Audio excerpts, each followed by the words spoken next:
The three candidates for president faced off Wednesday in the second televised policy presentation for 2020.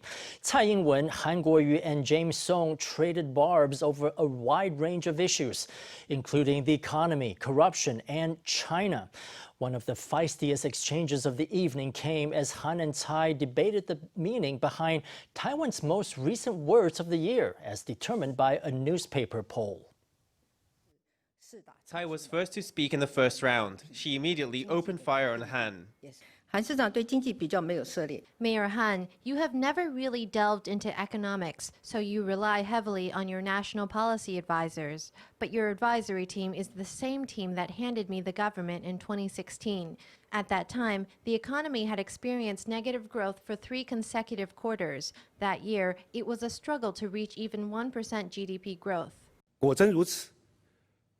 If that had been the case, then in 2016, your first year in office, Taiwan should have chosen sweet as word of the year instead of the word bitter. They should have chosen the word happiness in 2017 instead of confusion. They should have picked laughter in 2018 instead of reversal. In 2019, they should have gone with bliss instead of chaos.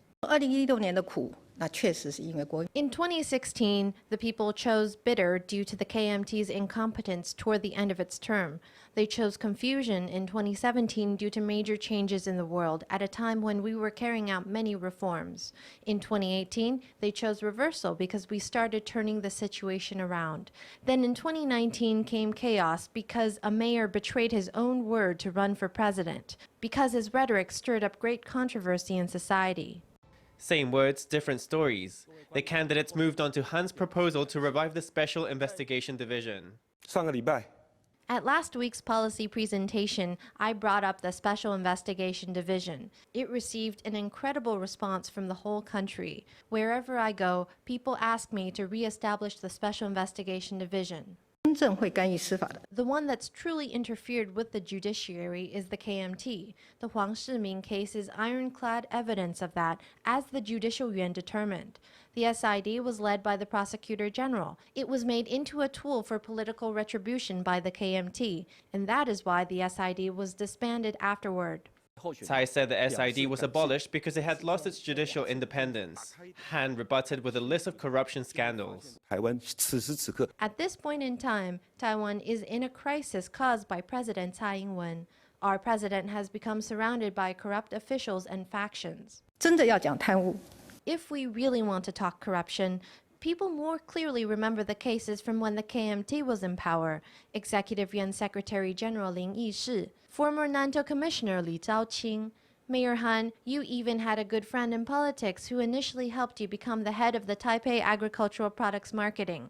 He was then involved in that incinerator scandal, where he accepted 30 million NT in bribes. He was sentenced to 8 years, and he is still serving that sentence now.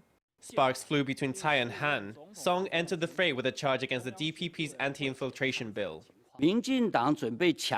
The DPP is getting ready to force through its anti-infiltration bill. President Tsai Ing-wen, I would like to remind you, should Taiwanese society be one in which politics controls all 5 government branches, all media outlets, and an army of internet influencers?